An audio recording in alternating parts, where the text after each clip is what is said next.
Ronda Veritas Report.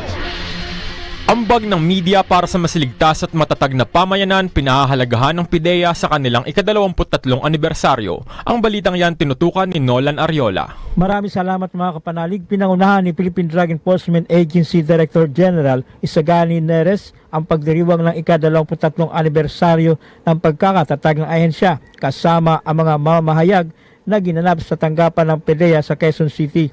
Sinabi niya na sa nakalipas na 23 taon, dalampasan ng PIDEA ang bawat hamon na ibinato laban dito at ginawa ang mga ito bilang pagkakataon upang maging mas ligtas at mas matatag ang mga pamayanan.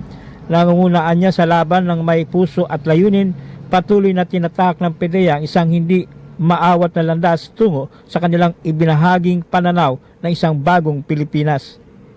And to honor our invaluable media partners. This occasion is a tribute to our shared mission, a mission built on collaboration, trust, and hope. To our media partners, maraming salamat. You are more than reporters. You are guardians of truth and builders of public trust. Your courageous reporting brings PIDEA's word to every Filipino home and amplifies our efforts to achieve a drug-free Philippines. This fight cannot be won by PIDEA alone. Ang laban na ito ay hindi kayang ahakin ng PIDEA lamang. Kailangan namin kayo.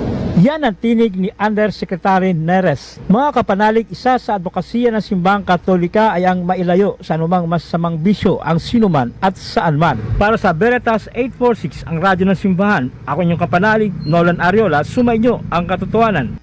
Ronda Veritas Report.